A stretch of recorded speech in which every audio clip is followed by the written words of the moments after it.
Bismillahirrahmanirrahim. Assalamualaikum warahmatullahi wabarakatuh. Alhamdulillahi rabbil alamin. Assalatu wassalamu ala sayyidina wa maulana Muhammadin wa ala alihi wa sahbihi ajma'in, amma ba'd. Teman-teman, adik-adik para pecinta kitab berbahasa Arab, alhamdulillah kita dapat melanjutkan belajar membaca serta memahami kitab Khulasah Nurul Yaqin karangan Syekh Umar Abdul Jabbar. Alhamdulillah kita sudah sampai pada judul yang ke-31, meninggalnya Khadijah istri Nabi dan menikahi Saudah dan Aisyah radhiyallahu anhunna. Semoga Allah meridhai mereka semua. Jadi mari kita mulai. Bismillahirrahmanirrahim. Qala al-musannif rahimahullah, nafa'anallahu ta'ala bi'ulumihi, amin ya rabbal alamin. Wafat Khadijah, meninggalnya Khadijah, dan ketika sudah meninggal Nabi lalu menikah dengan Saudah dan Aisyah. Fisanatil asyarah, pada tahun ke-10 minan nubuwati, daripada kenabian, tuwfiyat Sayyidatu Khadijah, meninggallah istri beliau yang sangat dicintai, yaitu Sayyidah Khadijah. Fahazina alaiha Rasul sallallahu alaihi wasallam haznan syadida, Nabi sangat sedih ketika ditinggal oleh istrinya ini. Li'annaha, karena beliau istrinya itu kanat tuhibbuhu, sangat mencintai Nabi, wa tamna'u anhu adza Quraisy, dan istrinya juga membantunya untuk terbebas dari perlakuan orang-orang Quraisy. Fatazawwaja ba'da wafatiha, maka Nabi menikah setelah wafatnya Khadijah bisaudah, yaitu menikah dengan Saudah, bisaudata ba'da an tuwfiya anha zawjaha, setelah suami Saudah itu meninggal dunia. Jadi Nabi menikahi janda lagi berarti ini. Wa kanat qad amanat billahi wa rasulih, sungguh Saudah itu beriman kepada Allah dan Rasulnya. Wa khalafat aqaribaha, dan ia menyelisihi kerabat-kerabatnya. Artinya Saudah sendiri yang beriman, sedangkan kerabat-kerabatnya belum beriman. Wa ba'da syahrin, dan sebulan setelah menikah dengan Saudah, aqada ala Aisyah, nah beliau menikah kembali dengan Aisyah binti Abi Bakar As-Siddiq. Wahia, dan dia Aisyah ketika itu fis-sabi'ah, pada tahun ke-7 min umriha, dari umurnya Aisyah. Ini ada beberapa riwayat ini ya. Berarti ada yang bilang ke-9, ada yang bilang yang lain. Nah, tetapi mungkin di sini kan kebiasaannya orang Arab menikah dengan anak kecil, tetapi tidak langsung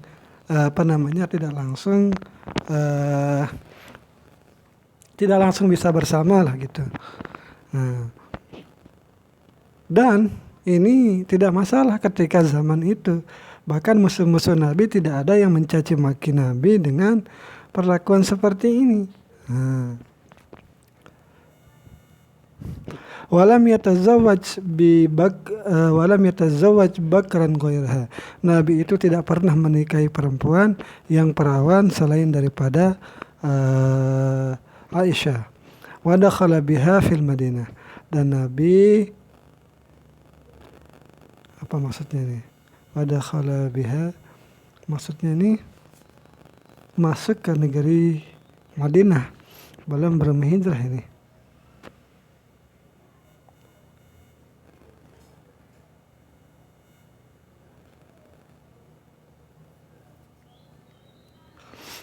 Mungkin maksudnya gimana nih ya? Wa dakhala biha fil Madinah, ini masih di kota Makkah soalnya ini. Wafatu ammihi, nah setelah meninggal Khadijah, meninggal pula pamannya beliau, paman yang paling pembela. Ba'da wafatis Sayyidah, setelah meninggalnya Khadijah, binahwi syahrin, dengan seukuran 1 bulan, tufiya ammuhu Abu Talib, meninggal juga paman beliau, yaitu paman Abu Talib. Fahazina alaihi Rasul sallallahu alaihi wasallam, maka bersedihlah Nabi sallallahu alaihi wasallam. Wa summiya dzalikal 'amu 'amal huzni, dan dinamakan tahun itu menjadi tahun penuh kesedihan.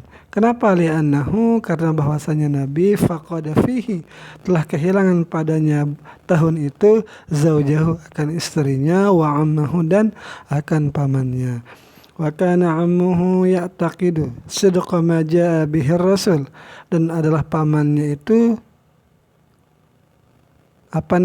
percaya ma jaa bihi, berarti. Nah, jadi nanti ada pembahasan khusus tentang pamannya Nabi Abu Thalib ini.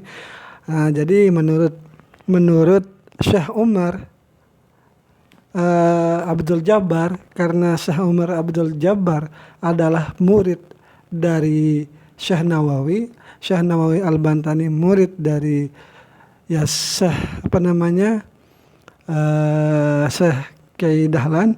Nah, jadi Kiai Dahlan itu Syekh Dahlan itu mempunyai satu kitab Asnal Mathalib yang membahas tentang imannya Abu Thalib. Jadi ini beliau berpendapat bahwa Abu Thalib itu meyakini sidqa ma jaa bihi Rasul, akan kebenaran apa yang dibawa oleh Rasul. Illa annahu, kecuali bahwasanya Abu Thalib itu lam yantiq bisyahadah, tidak mengucapkan syahadat, ila akhiri lahzatin min hayatihi, sampai akhir sebentar daripada akhir hayatnya. Kenapa? Khaufan, karena takut min ta'yiri Quraisyin. Ini mungkin daripada takut karena ta'yirnya mungkin olah-olahan mungkin, atau bukan olah-olahan mungkin, tapi beliau itu takut kepada orang-orang Quraisy menyakiti Nabi. 4. Wa fihi unzila, dan padanya Abu Thalib ini unzila, diturunkan. Berarti ini diturunkan kepada Abu Thalib.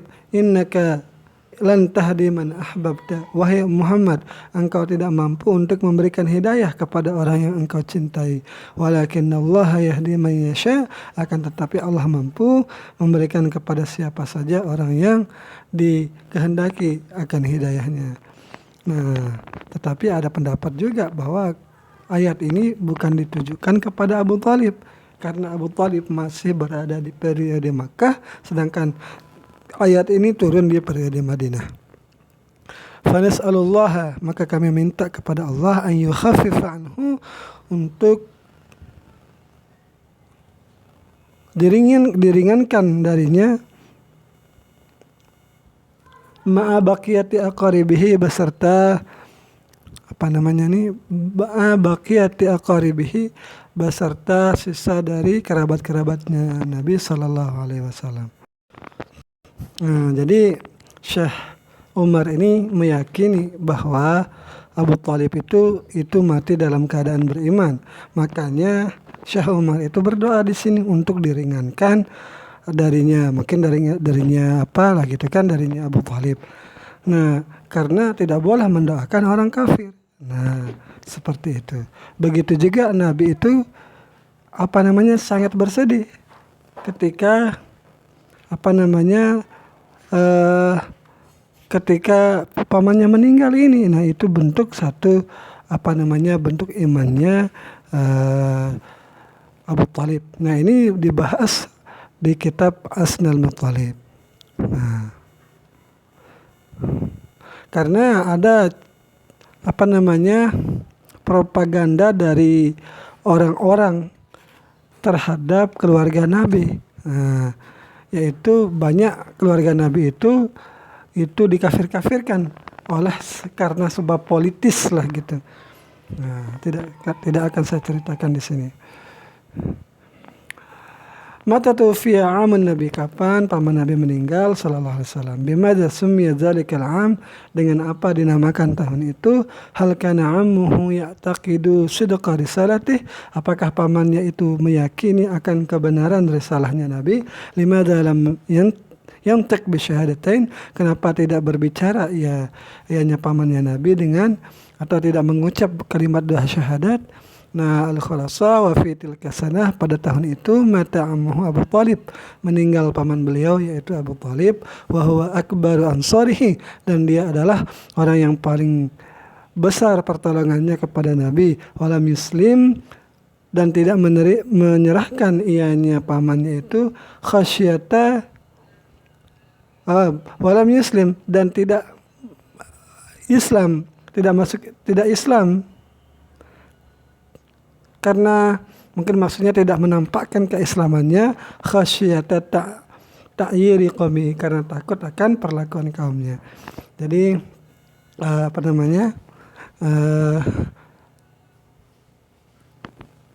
menurut musannif ini, itu Abu Thalib itu